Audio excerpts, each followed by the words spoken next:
This is Walt Disney World Today. Give us 5 minutes and we'll give you the world.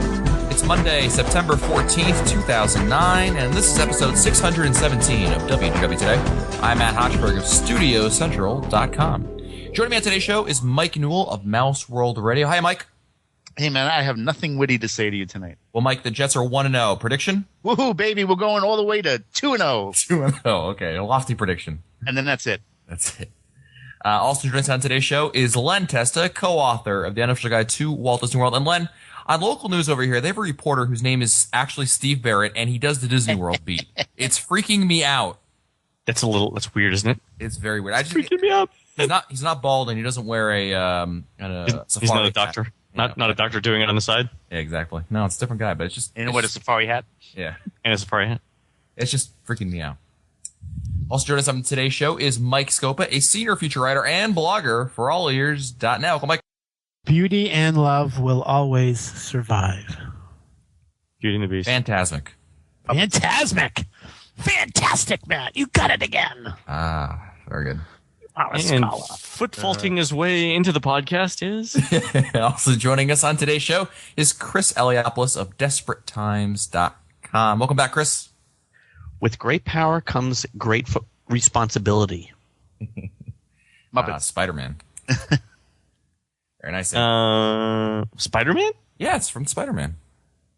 That's what Uncle Ben. It's what Uncle Ben. They still do that? Actually, the rice guy? The rice guy says that? What? The guy tells it to Peter Parker before he dies. Right. Well, Parker dies? Uncle Peter Ben Parker's dead? Uncle Ben's dead. Who's making the rice? He's dead, Jim. Is anyone else confused besides me? Who's going to make the rice now? Anyway. I could really go for some rice. You know what? Bojangles sounds good right now. Ooh. On today's show, we are going to be talking about doing a show? Yes, two major changes at Walt Disney World. And the first one, obviously what we brought Chris on, is actually the Disney's acquisition of Marvel. And this is an interesting deal by Disney. I don't think anyone saw this necessarily coming off the bat. But Chris, when you heard, as someone who works in the comic book industry, when you heard about Disney's acquisition of Marvel, what were your thoughts? Woohoo! Really? I'm rich. Well, it's funny. I got home from Disney World on Sunday night and woke up and got to work at 9 o'clock and found out that the company I mostly work for got bought by Disney. So it was like my two loves were brought together. So it was peanut butter and chocolate. It was a good day. It was Reese's peanut butter cups all day long. Nice. Now, do you work directly for Marvel, or you're an independent contractor? I'm an independent contractor, but I do have a contract with them, and you know, most of my work comes through them. So now, the thing with Marvel, though, is, I mean, I think many people are generally okay with the acquisition, but we're not going to be seeing changes as it relates to Walt Disney World anytime in the near future, it seems, right, Len? Yeah, that's the thing I was trying to figure out. That most of the characters are actually licensed to Universal's parks, which are many of the characters, right? So there's a Spider-Man ride, there's a Hulk ride, Dr. Doom. There's a bunch of other stuff over it, which is kind of funny now that Universal has to license the characters from Disney. But Disney said that they would honor the contract, so those are... Yeah, well, they pretty much have to, so... Yeah, so I mean, they're going to be there for a little while. What are your thoughts on the acquisition, Len? I'm just trying to figure out where the Marvel characters fit into the theme parks, which is kind of why it would be interesting to pull Chris in on this, because I can't imagine Disney World doing a Spider-Man ride just like Universal does a Spider-Man ride, right? That would be unusual. I don't think you're going to see Spidey climbing the castle. Yeah, I know. I think it's a marketing thing. It's a totally marketing thing. Well, so I guess the only rough analogy that I had was like to Pixar, where they are integrating Pixar into, you know, all the parks except for the Animal Kingdom.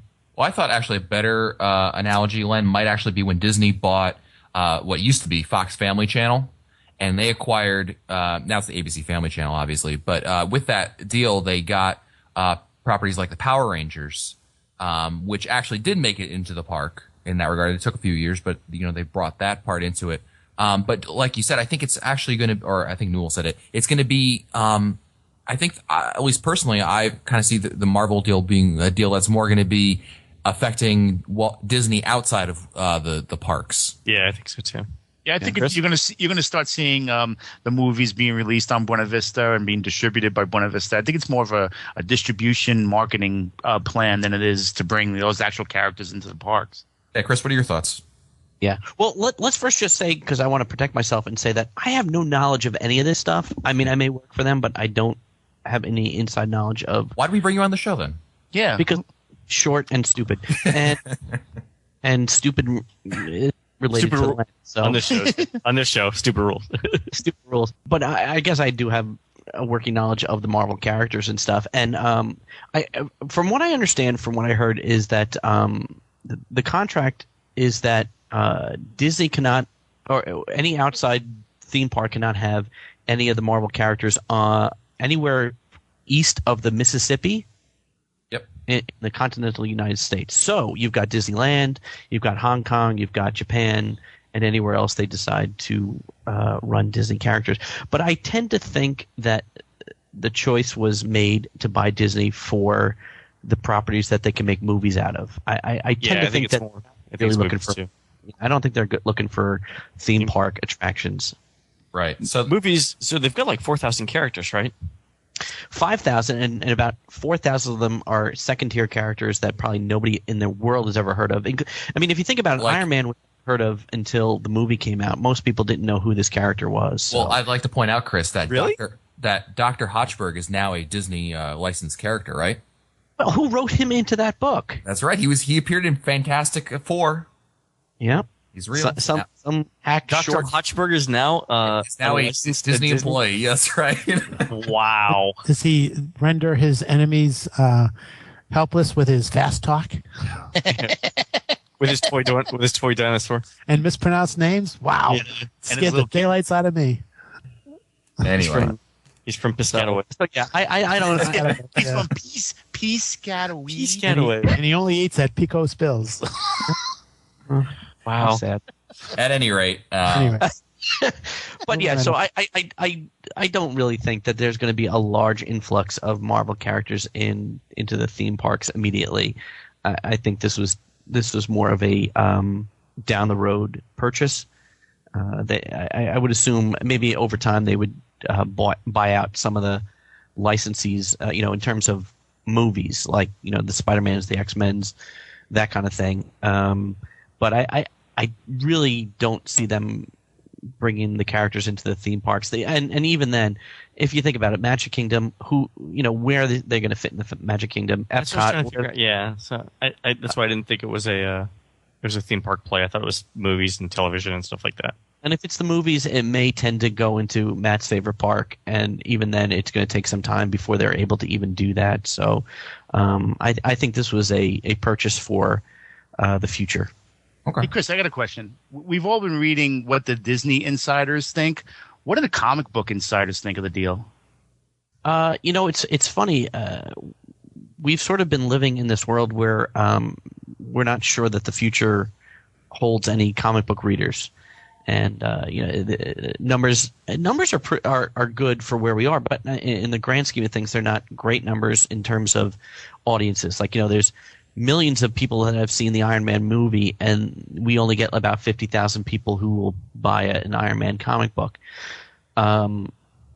Disney has this great marketing wing. They know how to market their products. And I think for most of us, it's been the feeling that moving forward, they're going to really try to market our material much better than we have been able to up to this point. And I think it's a good thing. Bob Iger seems to have a real smart head on his shoulders and knows to leave well enough alone. He left Pixar alone and sort of really made that deal happen. And I think the same thing is going to happen with Marvel. From what I've heard, through channels, that we're going to be left alone to do as we see. And so most people feel it's a good thing in that Disney's going to bring a lot more readers to our stores and pick up our books, and that can only be a good thing. We need more people that are able to read in this country. So, Well, that's what I'm going. I mean, what is the guy at Comic-Con? What do they think about it? Like the average comic book enthusiast. There's two sets. There's the one guy that's going, oh no, they're going to make every Marvel character Disney-fied, Right. like sort of make it all ages friendly and leave it and just totally kill it. Right. The other parts are saying, you know what? It sounds like they're going to leave us alone and let us do what we do best and tell stories, and not do that, and sort of pick and choose, cherry pick what they think might work for the greater audiences, and do that. So, just like everything else, there's two sides to the story, and there's people that are like, oh no, Marvel's done for. But DC has been owned by Warner Brothers for years now, and nobody has ever squawked at being owned by a larger company like them. Right. So, yeah, I'm a Mickey Mouse guy. Who do we call to get the crackdown on you personally, though, at Disney? Do you know? Heliopolis. No, if you want me fired, I'm pretty sure after today they're going to listen to this and say, get rid of them. Nah, nobody listens to this. Don't worry. Yeah, no one listens to us. That's all right. Well, let's shift gears here and go to the other big news that's happened, and this came over the weekend, actually, and that's, of course, the major changes coming to mostly the Magic Kingdom. Hollywood City is also getting a big deal, but really I'd like to focus on the big changes with Fantasyland. And for anyone who's been keeping track of the rumors on the online, I mean, you've no doubt seen the plans for a rumored Fantasyland expansion, and at the D23 Expo in Anaheim over the weekend, they announced that it did come true. So coming down the pipeline in many years, we're talking about, by 2013, 2014, that's kind of the time frame they're looking for to have this complete, to have a huge Fantasyland expansion, which includes increasing the size of Dumbo it's going to be dual Dumbos, I guess, with Dueling a really Dumbos. interesting queuing area. Pixie Hollow will be added. Every princess gets its own little area. And I think this is really the interesting thing about it. I mean, having this really fleshed out thing. Certainly, if you look at the concept art, it looks really, really cool. Scopo, what were your thoughts when you heard about the Fantasyland expansion? Well, the first thing I thought was a long time coming was another sit-down restaurant with the Beast Castle. Yeah. I thought that was to me that was the biggest news, that there would be another sit-down restaurant in that park that's been needing that for such a long time. So that was well received. Well, wait, hold on. Did you hear that's how that's going to work though? No. It's counter service at lunch, and then it's sit down for dinner. Huh. Really? So I was talking to Jim Hill yesterday. It's counter service. They're going to move people in and out during lunch, and they're going to do their $1 million during lunch. But then it's going to be a high priced dinner in the 3 rooms. So it's like the ballroom, the library, and some other room for dinner. And they're going to bring in the living character initiatives. Seriously, am I running long? Is that why you're coughing? No, Yeah, what's that? You don't have a mute button? I had to get the Jim Hill asterisk out. Hold on a second. The other thing is that, and as we've seen Fantasyland change over the last several years, the thing that I didn't recall noticing this in the concept art, but I'm guessing that along with Toontown, Pooh's Playful Spot is going to be history too. I'm looking at the concept art, and I kind of see some trees over where it is. But it's not clear whether that fits or not. Yeah, because they really can't expand that much back there. I mean, they can't expand the park that much. Yeah, So- no. I'm thinking it's just a placeholder and it's gone. But this is an interesting question though. So they've got the meet and greets, right, for the princesses. Every princess gets her little abode. They've got the Ariel's dark ride, which is pretty big actually. Yeah. They've got the dueling Dumbos. They've got the restaurant. There's a lot of water around it, so they've got moats and lakes and rivers and streams and stuff. But if you look at the sort of the back right corner of the concept art, it's not clear whether Toontown actually lives or dies. Because if the princesses are moving out, what's left in Toontown? You can kind of see in the sort of the far distance of the concept art what's left of Barnstormer. So I guess it's kind of might sort of be there. Yeah, no, I think to make room for the expansion, most of Toontown is going to be removed. I mean, Barnstormer's still going to be there. Possibly it'll be rethemed, possibly even related kind of to Dumbo's Circus. And Mickey and Minnie will get new homes near the front of the park. So, that makes sense. So they can move the exposition hall stuff. I think Fantasyland is totally it's back of the park. taking it over. Yeah, that makes sense. So we get rid of Toontown. I'm not no love lost there. I don't think. No, I wonder where the train. I guess will still stop back there somehow. because you still need a train stop back Yeah, there. they won't go on the other side of the tracks. That's the other thing. The tracks. No, they're not. Yeah, they're definitely not going on the other side of the tracks. I really like the idea. I think the expansion, makes a lot of sense to me. I think Scopa hit upon something which is big in the restaurant. I like that. I generally like the ideas. I think they're. When I heard everything about it the first time with the rumors, then basically the confirmation is almost the same. I really like it. Chris, what are your thoughts on the change? Where's the pirates land for the boys? Yeah, it's coming. No, that is true. There seems to be a void left now for the guys with all the princess things they announced yesterday.